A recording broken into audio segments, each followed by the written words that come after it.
കാങ്കോ cinema കാണാൻ പോയിട്ട് പല ആൾക്കാർക്കും തിയേറ്ററിൽ കിടന്ന് മര്യാദയ്ക്ക് ഉറങ്ങാൻ പോലും പറ്റാതിരുന്നു എന്നാണ് നമുക്ക് മനസ്സിലാക്കാൻ കഴിഞ്ഞിട്ടുണ്ടായിരുന്നത്. കാരണം ഓരോ സെക്കൻഡ് കഴിയുമ്പോഴും അണ്ണൻ അവിടെ ഇരുന്ന് കാ കാ കാ എന്ന് പറഞ്ഞ് കിടന്ന് കാറുന്നതായിരുന്നു നമുക്ക് തിയേറ്ററിൽ കേൾക്കാൻ കഴിഞ്ഞിട്ടുള്ളത്. അപ്പോൾ ആർക്കും എന്താണെങ്കിലും ഉറങ്ങാൻ പറ്റിയിട്ടില്ലായിരുന്നു. പക്ഷേ അതിൻ്റെ ഒരു കംബാക്കാണ് നമുക്ക് റീട്രോ സിനിമയിൽ കൂടി നമ്മുടെ സ്വന്തം സൂര്യ അണ്ണൻ നമുക്ക് തന്നിരുന്നിട്ടുള്ളത്. കാരണം എന്താണെന്ന് ചോദിച്ചു കഴിഞ്ഞാൽ കാങ്കോ സിനിമ കണ്ടിട്ട് ഉറങ്ങാൻ പറ്റാത്ത എല്ലാവർക്കും ഈ ഒരു സിനിമ കണ്ടു കഴിഞ്ഞാൽ നന്നായിട്ട് കിടന്നുറങ്ങാം. എസ്പെഷ്യലി ഇതിൻ്റെ സെക്കൻഡ് ഹാഫിനകത്ത് നിങ്ങൾക്ക് സുഖമായിട്ട് കൂർക്കം വലിച്ച് കിടന്ന് ഉറങ്ങാനുള്ളൊരു സാധനം നമുക്ക് ഈ ഒരു പടത്തിൽ നിന്ന് നമുക്ക് ലഭിച്ചിട്ടുണ്ട്. ഇപ്പോൾ ഏകദേശം കാര്യങ്ങൾ നിങ്ങൾക്ക് പിടികിട്ടിയിട്ടുണ്ടാവില്ല. അപ്പം ഇവ നമുക്ക് ഈ ഒരു സിനിമയുടെ റിവ്യൂയിലേക്ക് കടക്കാം. അല്ല, ഞാൻ ആക്ച്വലി റിവ്യൂ ചെയ്യാൻ വേണ്ടിയിട്ടായിരുന്നു ഈ ഒരു പേജ് എടുത്ത് വെച്ചിട്ടുണ്ടായിരുന്നു. ഇതിനകത്ത് നോക്കിയപ്പോൾ IMDbക്കകത്ത് ഈ പടത്തിന് 8.7 റേറ്റിംഗ് നമുക്ക് കാണാൻ കഴിഞ്ഞിട്ടുണ്ട് 4000 വോട്ടിൽ. ഇനി ഞാൻ കണ്ട വേറെ വല്ല പടമാണോ? ഇതൊക്കെ എന്തോടെ? ഇതാണ് കാര്യം. കാരണം എന്ന് പറഞ്ഞാൽ ഞാൻ ഇത്രയും പറയുള്ളൂ, എനിക്ക് സൂര്യണ്ണൻ എനിക്ക് ഭയങ്കര ഇഷ്ടമാണ്. പക്ഷേ സൂര്യണ്ണൻ സ്ക്രിപ്റ്റ് നോക്കി സിനിമ ചെയ്യേണ്ട കാലം എത്തിയെന്ന് തന്നെയാണ് എനിക്ക് തോന്നിയിട്ടുള്ളത്. കാരണം അതുകൊണ്ട് തന്നെയാണ് ഇതേപോലത്തെ പടങ്ങൾ നമുക്ക് എന്താണെങ്കിൽ നമുക്ക് കിട്ടുന്നത്. കാരണം നമ്മുടെ തമിഴ് ഇൻട്രസ്റ്റ് വെച്ച് നമ്മൾ നോക്കിക്കഴിഞ്ഞാൽ ഇത്രയധികം വെറൈറ്റി പടങ്ങൾ ചെയ്യുന്നൊരു വ്യക്തിയെ നമുക്ക് എന്താണെങ്കിൽ നമുക്ക് കാണാൻ കഴിഞ്ഞിട്ടില്ല. പക്ഷേ അതൊന്നും ക്ലിക്കാകാതെ പോകുന്നത് അണ്ണൻ്റെ കുഴപ്പമായിട്ട് എനിക്ക് തോന്നില്ല. പക്ഷേ അത് സ്ക്രിപ്റ്റും കൂടി അണ്ണൻ എന്താണെങ്കിലും ശ്രദ്ധിക്കേണ്ടത് തന്നെയാണ്. കാരണം ഇതിനു മുമ്പ് അണ്ണൻ മറ്റേ ഒരു ടൈം ട്രയൽ ചെയ്യുന്ന പടത്തിനകത്തൊക്കെ നമ്മൾ കണ്ടിട്ടുണ്ടായിരുന്നു. അതിൻ്റെ എന്താ പറയുക കൺസെപ്റ്റൊക്കെ വേറെ ലെവലായിരുന്നു. എന്നിട്ട് അണ്ണൻ ടൈം ട്രാവൽ എന്തിനായിരുന്നു ഉപയോഗിച്ചിരുന്നത്? പുള്ളിക്കാരൻ്റെ കാമുകി അവിടെ പോകുമ്പോഴത്തേക്കും അത് ശരിയായില്ല, അപ്പം നമ്മൾ ട്രെയിൻ ട്രാവൽ ചെയ്ത് പുറകെ പോയി ഇത് ശരിയാക്കാമെന്ന് പറഞ്ഞായിരുന്നു അണ്ണൻ യൂസ് ചെയ്തിട്ടുണ്ടായിരുന്നു. സോ ഇതെല്ലാം സ്ക്രിപ്റ്റിൻ്റെ ഇഷ്യൂ ആയിട്ടാണ് എനിക്ക് തോന്നിയിട്ടുള്ളത്. സോ ഇനി റെട്രോ സിനിമയെക്കുറിച്ച് നമുക്ക് പറയാം. റെട്രോ സിനിമ എന്താണെന്ന് ചോദിച്ചാൽ സത്യം പറഞ്ഞാൽ ഇതിനകത്ത് 2 പ്ലോട്ടാണ് നമുക്ക് കാണാൻ കഴിഞ്ഞിട്ടുണ്ട്. 2 അല്ല, സത്യം പിന്നെ 3 പ്ലോട്ട് നമുക്ക് ഈ പടത്തിൽ കാണാൻ കഴിഞ്ഞിട്ടുണ്ട്. ഒന്നാമത്തെ പ്ലോട്ട് എന്താണെന്ന് ചോദിച്ചു കഴിഞ്ഞാൽ സൂര്യ അണ്ണൻ്റെ കല്യാണം കഴിഞ്ഞ് കഴിയുമ്പോഴത്തേക്കും അവിടെ കുറച്ച് സംഭവങ്ങളൊക്കെ സംഭവിച്ച് കഴിയുമ്പോഴത്തേക്കും പുള്ളിക്കാരന് ജയിലിൽ പോകേണ്ട അവസ്ഥ വരും. ആൻഡ് അതിനുശേഷം പൂജ ഹെഡ്ജ് ഒരു ഐലൻഡിൽ താമസം തുടങ്ങും.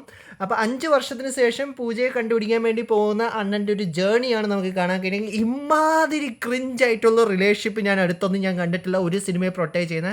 നമ്മുടെ ഒരു പൈങ്കിളിക്കകത്ത് ലാസ്റ്റത്തുണ്ടായിരുന്ന ഒരു സീനില്ലേ, അതിൻ്റെ ആ സീന് ഒരു ഫുൾ പടത്തിനകത്ത് കാണിച്ചു കഴിഞ്ഞാൽ എങ്ങനെയായിരിക്കും? അതാണ് നമുക്ക് സത്യം പറഞ്ഞാൽ ഇതിനകത്ത് കാണാൻ കഴിഞ്ഞിട്ടുള്ളത് തന്നെ. കാരണം എന്ന് പറഞ്ഞാൽ ആ ഒരു ഐലൻഡിൽ എത്തുന്നത് പോലെ എൻഡിങ് വരെ നമുക്ക് അണ്ണൻ്റെ ഇതേപോലത്തെ ഓരോ എന്താ പറയുക അപരാധമാണ് നമുക്ക് കാണാൻ കഴിഞ്ഞിട്ടുള്ളത്. ഇനി രണ്ടാമത്തെ പ്ലോട്ട് എന്താണെന്ന് ചോദിച്ചാൽ കൃഷ്ണൻ്റെ കഥ നമുക്ക് ഓരോരുത്തർക്കും അറിയാവുന്നത് തന്നെയാണ്. കൃഷ്ണൻ്റെയും അതുകൂടാതെ തന്നെ കംസൻ്റെയും കഥയുടെ പ്ലോട്ടാണ് നമുക്ക് ഈ രണ്ടാമത്തെ ഇതിനകത്ത് നമുക്ക് കാണാൻ കഴിഞ്ഞിട്ടുള്ളത്. ആൻഡ് ഇതിനകത്ത് അണ്ണനാണ് ചൂസൺ വൺ എന്നൊക്കെ പറയുന്നത് നമുക്ക് ത്രൂ ഔട്ട് നമുക്ക് കാണാൻ കഴിഞ്ഞിട്ടുണ്ട്. ഇടയ്ക്ക് ഞാൻ ഉറങ്ങി എഴുന്നേറ്റ് കഴിഞ്ഞപ്പോൾ അണ്ണൻ ഏതാണ്ട് എന്താ പറയുന്നത് ഏതാണ്ടൊക്കെ എടുത്ത് അണ്ണൻ നടപ്പുണ്ടായിരുന്നു, അതും ഉണ്ടായിരുന്നു. ഇനി മൂന്നാമത്തെ പ്ലോട്ട് എന്താണെന്ന് വെച്ചാൽ മറ്റൊന്നുമല്ല, ആർ യു എൻ്റർടൈൻഡ്? യെസ്, ഗ്ലാഡിയേറ്ററും നമുക്ക് ഈ ഒരു പടത്തിനകത്ത് നമുക്ക് കാണാൻ കഴിഞ്ഞിട്ടുണ്ട്. സോ ഇതെല്ലാം കൂടി കമ്പൈൻ ചെയ്ത് നമുക്ക് ലഭിച്ചിട്ടുള്ള ഈ ഒരു അപരാധത്തിൻ്റെ പേരാണ് റീട്രോ. സോ ഇനി ആദ്യം നമുക്ക് ഈ സിനിമയുടെ റിവ്യൂയിലേക്ക് പോകുന്നതിന് മുമ്പ് എൻ്റെ തിയേറ്റർ എക്സ്പീരിയൻസ് സംസാരിച്ചുകൊണ്ട് തന്നെ നമുക്ക് ഈ ഒരു സിനിമയുടെ ബാക്കിയുള്ള കാര്യത്തിലേക്ക് നമുക്ക് പോകാം. കാരണം എന്ന് പറഞ്ഞാൽ ഞാനൊരു 10:30 ഷോയ്ക്കായിരുന്നു ഞാൻ ഈ ഒരു പടം കാണാൻ വേണ്ടി പോയിട്ടുണ്ടായിരുന്നു. എനിക്ക് അത്യാവശ്യം പ്രതീക്ഷ കുറച്ചുണ്ടായിരുന്നു. ഞാൻ ട്രെയിലർ പോലും കാണാതെ ഞാൻ പോയിട്ടുണ്ടായിരുന്നു. കാരണം കാങ്കോയ്ക്ക് ശേഷം അണ്ണൻ തിരിച്ചു വരുമെന്ന് എനിക്ക് ചെറിയൊരു പ്രതീക്ഷ ഉണ്ടായിരുന്നു. ആൻഡ് അതും വെച്ച് ഞാൻ കാണാൻ ചെന്ന് കഴിഞ്ഞപ്പോൾ എനിക്ക് ഒരേ ഒരു കാര്യം എനിക്ക് മനസ്സിലായി, സൂര്യയുടെ പടം ട്രെയിലർ കാണാതെ ഒരിക്കലും പോകരുത്. ട്രെയിലറും കാണാതെയല്ല, പടം ഇറങ്ങിക്കറിഞ്ഞ് കുറച്ച് റെസ്പോൺസും കാര്യങ്ങളൊക്കെ കിട്ടിക്കഴിഞ്ഞാൽ നമ്മൾ കാണാൻ പോകുള്ളൂ. കാരണം ഇപ്പോൾ അടുത്തിറങ്ങിയിട്ടുള്ള എല്ലാ പടങ്ങളും അതേപോലത്തെ വധം തന്നെയാണ്. ആൻഡ് പടം സ്റ്റാർട്ട് ചെയ്തപ്പോഴത്തേക്കും എനിക്കിതിനകത്ത് ഏറ്റവും കൂടുതൽ ഇഷ്ടപ്പെട്ടിട്ടുണ്ടായിരുന്നെന്ന് പറഞ്ഞാൽ ഒരു സിംഗിൾ ഷോട്ടിനകത്ത് പുള്ളിക്കാരൻ്റെ കല്യാണം മുതൽ ഒരു അതിനകത്ത് സംഭവിക്കുന്ന ഒരു കാര്യം വരെ, എന്തിനു ഞാൻ കൂടുതൽ സ്പോയിലർ, അതിനകത്ത് ഇവർ തമ്മിയിട്ട് ഇവനും ജോജു ജോസഫാണ് ഇതിനകത്ത് ആക്ച്വലി സൂര്യ അണ്ണൻ്റെ അച്ഛനായിട്ട് നമുക്ക് കാണാൻ കഴിഞ്ഞേക്കണം. അപ്പോൾ പുള്ളിക്കാരൻ തമ്മിയിട്ട് ഇതിനകത്ത് വരുന്ന ഒരു ഗോൾഡൻ ഫിഷിൻ്റെ കഥകളൊക്കെ പറഞ്ഞിട്ട് അടി ഉണ്ടാവും പുള്ളിക്കാരൻ്റെ കല്യാണത്തിൻ്റെ സമയത്ത്. അപ്പോൾ പൂജയെ പോയി വെട്ടിക്കൊല്ലാൻ വേണ്ടിയിട്ട് അച്ഛൻ പോകുന്ന സമയത്ത് വരെയുള്ള ആ ഒരു സീക്വൻസ് ഇവർ സത്യം പറഞ്ഞാൽ ഒരു സിംഗിൾ ഷോട്ടിലാണ് ചെയ്തിട്ടുള്ളത്. ആൻഡ് അത് ഈ ഒരു പടത്തിനകത്ത് എടുത്തു പറയേണ്ട കാര്യം തന്നെയാണ്. അതൊരു പൊളിച്ചടുക്കിയിട്ടുണ്ട്. ആൻഡ് ഇത് മാത്രമേ ഉള്ളൂ ഈ ഒരു സിനിമയുടെ എന്തെങ്കിലും റെഡീമിങ് വാല്യൂ അല്ലെങ്കിൽ എന്തെങ്കിലും USP എന്താണെന്ന് ചോദിച്ചാൽ ഈ ഒരു ഒറ്റൊരു കാര്യം മാത്രമേ എനിക്ക് തോന്നിയിട്ടുള്ളൂ. ബാക്കി ഈ ഒരു പടത്തിനകത്ത് നമുക്ക് കാണാൻ കഴിഞ്ഞേക്കണ എല്ലാ സാധനങ്ങളും ഒന്നിനൊന്ന് എന്താ പറയണ്ട ദുരന്തങ്ങളായിട്ടുള്ളൊരു കാര്യം തന്നെയാണ് നമുക്ക് ബാക്കി ത്രൂ ഔട്ട് നമുക്ക് കാണാൻ സാധിച്ചിട്ടുള്ളത് തന്നെ. ആൻഡ് കങ്കു വെച്ച് നോക്കുകയാണെങ്കിൽ കങ്കു ഇവിടെയാണെങ്കിൽ ഈ ഒരു പടം ഇതിൻ്റെ ഈ അറ്റത്തെത്തിയിട്ടുണ്ടാവും. കുറച്ച് കൊള്ളാം എന്ന് മാത്രമേ എനിക്ക് പേഴ്സണലി എനിക്ക് തോന്നിയിട്ടുണ്ടായിരുന്നത്. കങ്കു വെച്ച് നോക്കുകയാണെങ്കിൽ ആ ഒരു ലെവൽ. ഇനി സൂര്യണ്ണനെ കുറിച്ച് പറഞ്ഞു കഴിഞ്ഞാൽ സൂര്യണ്ണൻ ഒരിക്കൽ കൂടി അത്യാവശ്യം നല്ലൊരു പെർഫോമൻസ് ആണ് പുള്ളിക്കാരൻ ചെയ്തേക്കണം. പക്ഷെ എത്ര നല്ല പെർഫോമൻസ് ചെയ്ത് കഴിഞ്ഞാലും സ്ക്രിപ്റ്റ് നോക്കാതെ ഒരു പടം ചെയ്ത് കഴിഞ്ഞാൽ എന്തായിരിക്കും അതിൻ്റെ ഒരു ആഫ്റ്റർ എഫക്ട്സ് നമുക്ക് ലഭിക്കുന്നത്, അത് തന്നെയാണ് നമുക്ക് റീട്രോ പടത്തിനകത്ത് നമുക്ക് ത്രൂ ഔട്ട് നമുക്ക് കാണാൻ കഴിഞ്ഞേക്കണം. അണ്ണൻ സ്ക്രിപ്റ്റ് നോക്കാതെ ഇനി പടം ചെയ്യരുത്. നല്ലൊരു സ്ക്രിപ്റ്റ് വരുന്നവരെ വെയിറ്റ് ചെയ്തിരുന്ന് ചെയ്ത് വെച്ചാൽ മതി. നമ്മൾ ഫാൻസ് എന്താണെങ്കിലും അണ്ണനെ സപ്പോർട്ട് ചെയ്യും. അല്ലാതെ എനിക്ക് വേറൊന്നും പറയാൻ പറ്റില്ല. കാരണം ഇതേപോലത്തെ ഉള്ളൊരു ദുരന്തം അപരാധങ്ങളൊക്കെ ചെയ്യുന്നതിലും ഭേദം ചെയ്യാതിരിക്കുന്നത് തന്നെയാണ്. കാരണം ഞാൻ പറഞ്ഞില്ലേ, ഞാൻ സെക്കൻഡ് ഹാഫ് ഫുള്ള് ഞാൻ കിടന്ന് ഉറങ്ങുമായിരുന്നു. കാരണം അമ്മാതിരി കൂർക്കം വലിച്ച് കിടന്ന് ഉറങ്ങാൻ പറ്റുന്ന രീതിയിലുള്ളൊരു പ്ലോട്ടാണ് നമുക്ക് എന്താണെങ്കിലും അവർ നമുക്ക് തന്നിട്ട് ഉള്ളത്. കാർത്തിക് സുബ്രാജാണ് ഈ ഒരു പടം ഡയറക്റ്റ് ചെയ്തേക്കുന്നതും അതുകൂടാതെ തന്നെ റൈറ്റ് ചെയ്തിട്ടുള്ളത് തന്നെ. പക്ഷേ പുള്ളിക്കാരൻ്റെ ഭാഗത്തുനിന്ന് ഇമാതിരി ഒരു ദുരന്തമായിട്ടുള്ളൊരു പടം ലഭിക്കുമെന്ന് ഞാൻ പേഴ്സണലി പ്രതീക്ഷിച്ചിട്ടില്ലായിരുന്നു. കാരണം ഇതിൽ അതായത് ഉറക്ക ഗുളിക പോലും നിങ്ങൾക്ക് കഴിക്കാതെ നിങ്ങൾക്ക് സൂപ്പറായിട്ട് കിടന്ന് ഉറങ്ങാനുള്ളൊരു കാര്യം നമുക്കിതിൻ്റെ സെക്കൻഡ് ഹാഫിൽ മുതൽ ക്ലൈമാക്സ് വരെ നമ്മളെ കാണിച്ചു തന്നിട്ടുണ്ട്. അതിന് നമ്മുടെ കാർത്തിക് സുബ്രാജ് അണ്ണന് നല്ലൊരു കയ്യടി കൊടുത്ത് പുള്ളിക്കാരനെ പ്രോത്സാഹിപ്പിക്കേണ്ടത് തന്നെയാണ്. ഇനി നമുക്ക് നോക്കാനുള്ള ഈ ഒരു സിനിമയുടെ അത്യുഗ്രനായിട്ടുള്ള കാസ്റ്റ് തന്നെയാണ്. കാരണം എന്ന് പറഞ്ഞാൽ പടം 7 ഇലക്കത്ത് കൊള്ളില്ലെങ്കിലും ഇതിനകത്തുള്ള താരനിര വേറെ ലെവലിൽ തന്നെയാണ്. അതായത് പൂജ, ജയറാമേട്ടൻ, പിന്നെ നമ്മുടെ ജോജു ചേട്ടൻ, അത് കൂടാതെ തന്നെ ഇടയ്ക്ക് അവിടെ ഇവിടെയൊക്കെ നമുക്ക് പ്രകാശ് രാജിനെ കാണാൻ കഴിഞ്ഞിട്ടുണ്ട്. പിന്നെ നാസറുണ്ട്.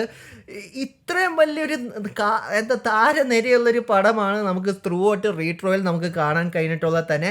ഞാൻ ഒരേ ഒരു കാര്യം എനിക്ക് പറയാനുള്ളൂ, ഇതിനകത്ത് എന്താ പറയണ്ട, സൂര്യ ചിരിക്കൽ ഡോക്ടറായിട്ടൊക്കെ ആണ് ആ ഒരു ഐലൻഡിലൊക്കെ പോകുന്നത്. പൂജയെ കണ്ടിട്ട് ഓരോ കാര്യങ്ങൾ പറഞ്ഞ് ഒലിപ്പിക്കാൻ ഞാൻ മാറി, ഇനി ഞാൻ പഴയ ഞാനല്ല, ഞാൻ പുതിയ ഞാനാണെന്നൊക്കെ പറഞ്ഞിട്ട്. പക്ഷേ എന്നിരുന്നാൽ തന്നെ ഇതിനകത്ത് ജയറാമേട്ടൻ എന്തിൻ്റെ ആവശ്യമായിരുന്നു ഇങ്ങനൊരു പടത്തിന് പോയി അഭിനയിക്കാൻ? ജയറാമേട്ടൻ ഇവിടെ പടം കിട്ടാഞ്ഞിട്ടാണ്. പുള്ളിക്കാരൻ എത്ര കിടിലനായിട്ടുള്ളൊരു ആക്ടറാണ്. പുള്ളിക്കാരൻ ഈ ഒരു പടത്തിനകത്ത് അഭിനയിച്ച് പുള്ളിക്കാരൻ്റെ കരിയറിലെ തന്നെ ഒരു ശോകം ആണെന്ന് മാത്രമാണ് എനിക്ക് പേഴ്സണലി എനിക്ക് തോന്നിയിട്ടുള്ളത്. ഈവൻ ജോജുച്ചേൻ്റെ കാര്യം പറയുവാണെങ്കിൽ എനിക്കത് തന്നെയാണ് എനിക്ക് പേഴ്സണലി എനിക്ക് തോന്നിയിട്ടുള്ളത് തന്നെ. കാരണം എന്ന് പറഞ്ഞാൽ അവരുടെ ക്യാരക്ടർ ഇതിനകത്ത് പുള്ളിക്കാരൻ എന്താ പറയുക, വിൻ്റർ സോൾജറിൻ്റെ പോലെ ഒരു കൈയൊക്കെ വെച്ച് വരുന്നതൊക്കെ നമുക്ക് കാണാൻ കഴിഞ്ഞിട്ടുണ്ട്. പക്ഷേ അതൊക്കെ ആർക്ക് തിളയ്ക്കുന്ന സാമ്പാർ? അത് പറയുമ്പോഴാണ് സ്റ്റോറി പ്ലോട്ട് ലൈനിൽ ഒരു റെലവൻറ്റും ഇല്ലാത്തൊരു ക്യാരക്ടർ തന്നെയാണ് പ്രകാശ് രാജൻ ചെയ്തിട്ടുള്ളത് തന്നെ. പിന്നെ പൂജയെക്കുറിച്ച് എനിക്ക് പ്രത്യേകിച്ച് ഒന്നും എടുത്ത് പറയാനില്ല. എനിക്ക് ഇവർ തമ്മിലുള്ള കെമിസ്ട്രി അത്ര രീതിയിൽ വർക്കൗട്ട് ചെയ്ത് എനിക്ക് തോന്നിയിട്ടില്ല. കാരണം ഇതിനകത്ത് പൂജ സൂര്യണ്ണനോട് പറയുന്നൊരു ഡയലോഗുണ്ട്. അതേതെന്ന് പറഞ്ഞാൽ ഇത് സ്നേഹമല്ല, ഇത് പെയിനാണ്. ഇതേ സെയിം കാര്യമാണ് ഇത് കണ്ടുകൊണ്ടിരുന്ന ഓരോ ഓഡിയൻസിനും തോന്നിയിട്ടുള്ളതായിട്ട് എനിക്ക് തോന്നിയിട്ടുണ്ട്. ഞാനിത് എങ്ങനെയെങ്കിലും തീർന്നു കിട്ടിയാൽ മതി എന്നായിരുന്നു ഞാൻ പ്രതീക്ഷിച്ചിട്ടുണ്ടായിരുന്നത്. കാരണം കണ്ടുകൊണ്ടിരിക്കുന്ന ഓഡിയൻസിനും കിട്ടുന്നതും ഇത് സിനിമയല്ല, ഇത് എന്താ പറയുക, വധമാണ്, വധം. സോ എന്താണെങ്കിലും പടം കൊള്ളില്ല. തിയേറ്ററിൽ പോയി വെറുതെ കാശ് കളയേണ്ട കാര്യമില്ല. ആ സമയം ഉണ്ടെങ്കിൽ നിങ്ങൾക്ക് വീട്ടിൽ കിടന്ന് ഉറങ്ങാം. ഇനി ഉറങ്ങാൻ പറ്റാഞ്ഞിട്ടാണെങ്കിൽ നിങ്ങൾക്ക് കാശ് കൊടുത്ത് നിങ്ങൾക്ക് തിയേറ്ററിൽ പോയി കിടന്ന് ഉറങ്ങാവുന്നത് തന്നെയാണ്. പക്ഷേ എനിക്ക് പടം എനിക്ക് ഇഷ്ടപ്പെട്ടില്ല. പിന്നെ ചെറിയൊരു കാര്യം ഞാൻ പറയാം, ആക്ഷനെ കുറിച്ച് പറയുകയാണെങ്കിൽ ആക്ഷൻ എങ്ങനെയാണെന്ന് വെച്ചാൽ വലിയ കുഴപ്പമില്ല. പക്ഷേ അണ്ണം വെറുതെ ഇരുന്നിട്ടൊരു എന്താ പറയുക, ഡോറിനിട്ട് ഇങ്ങനെയൊക്കെ ഇടിക്കുമ്പോഴത്തേക്ക് ഒരു വലിയ ഇത്ര വർഷങ്ങളായി തുറക്കാതെ കിടത്തിരുന്ന ഡോറ് വരെ ഇടിഞ്ഞു പൊളിഞ്ഞു വീഴുന്നൊക്കെ നമുക്ക് കാണാൻ കഴിഞ്ഞിട്ടുണ്ട്. ഞാനൊന്നും പറയുന്നില്ല, മയില് എന്തെങ്കിലും ആട്ടെ. അപ്പോൾ ഇതാണ് എനിക്ക് ആക്ച്വലി സൂര്യണ്ണൻ്റെ പുതിയ റീട്രോ സിനിമയെക്കുറിച്ച് എനിക്ക് പേഴ്സണലി എനിക്ക് എൻ്റെ ഒപ്പീനിയൻ നിങ്ങളോട് ഓരോരുത്തരോടും പറയാനുള്ള. നിങ്ങൾ ഈ സിനിമ കണ്ടോ? നിങ്ങൾക്ക് സിനിമ ഇഷ്ടപ്പെടുമോ ഇല്ലയെന്ന് എനിക്കറിയില്ല. ഞാൻ എൻ്റെ അഭിപ്രായമാണ് ഞാൻ നിങ്ങളോട് പറഞ്ഞത്. നിങ്ങളുടെ അഭിപ്രായങ്ങൾ നിങ്ങൾക്ക് കമൻറ്റിൽ പറയാവുന്നത് തന്നെയാണ്. ആൻഡ് വീഡിയോ ഇഷ്ടപ്പെട്ടിട്ടുണ്ടെങ്കിൽ ലൈക്കും ഷെയറും ചെയ്യാൻ തന്നെയാണ്. ഇഷ്ടപ്പെട്ടില്ലെങ്കിൽ നിങ്ങൾക്ക് എന്താണെങ്കിലും ഡിസ്ലൈക്ക് ചെയ്യാവുന്നത് തന്നെയാണ്. So once again thank you so much for watching this video. Guys stay safe, guys stay awesome. See you guys next episode.